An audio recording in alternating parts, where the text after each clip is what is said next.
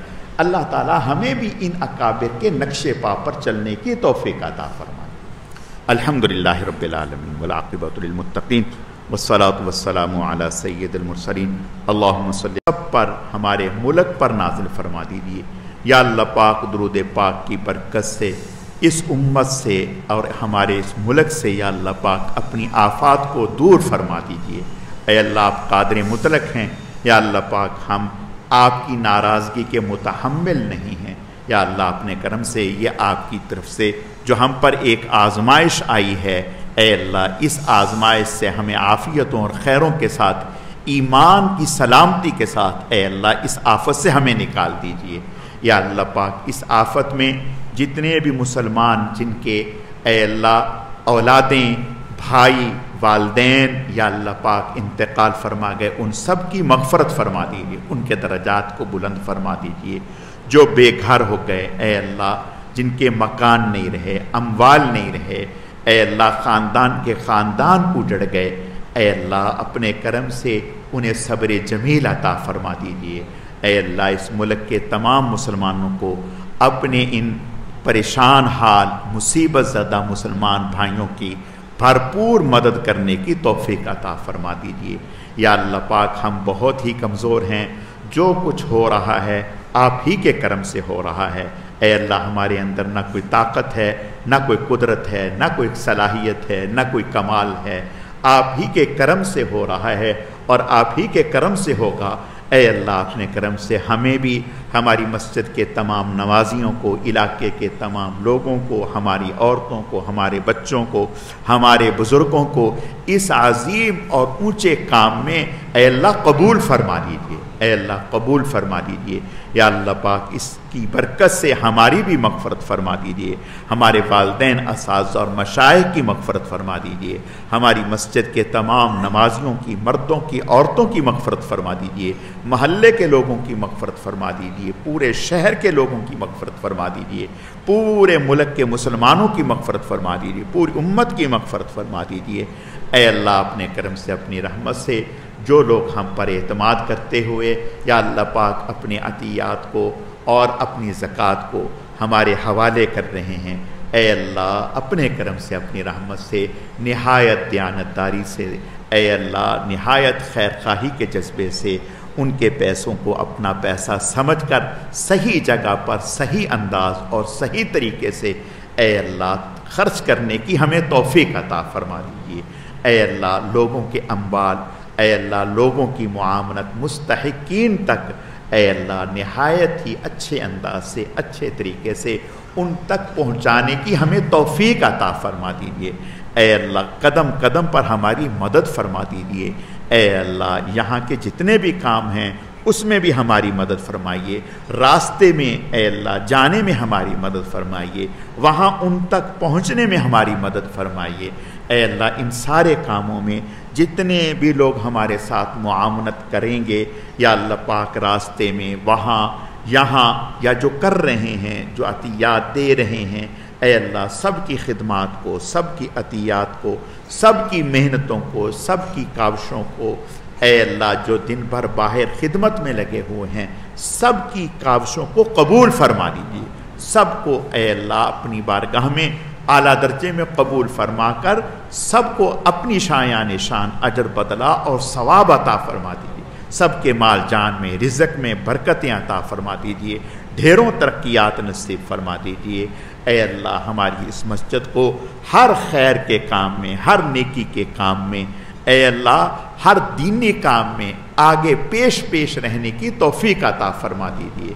اے اللہ اپنے کرم سے، اپنی رحمت سے ہر کار خیر میں ہمیں ذریعے کے طور پر قبول فرما دیجیے۔ اے اللہ ہر کار خیر میں ہمیں ذریعے کے طور پر قبول فرما دیجیے، ہماری کوتاہیوں کو معاف فرما دیجیے۔ اے اللہ صحیح بات کہنے کی، صحیح بات سوچنے کی، صحیح فیصلہ کرنے کی ہمیں توفیق عطا فرما دیجیے۔ اے اللہ ہمارے دلوں کو پاک اور صاف فرما دیجیے، ہر مسلمان کی خیر خواہی، ہمدردی، محبت ہمارے دلوں میں پیدا فرما دیجیے، ہر مسلمان سے اچھا گمان رکھنے کی توفیق عطا فرما دیجیے۔ اللہم انا نسألک من خیر ما سألک منہ نبیک و حبیبک سیدنا و مولانا محمد صلی اللہ علیہ وسلم ونعوذ بک من شر ما استعاذ منہ نبیک و حبیبک سیدنا و مولانا محمد صلی اللہ علیہ وسلم وانت المستعان وعلیک البلاغ ولا حول ولا قوة الا باللہ۔ اللہم صلی علی محمد کما تحب وترضى له۔ سبحان ربک رب العزة عما یصفون وسلام علی المرسلین والحمد للہ رب العالمین۔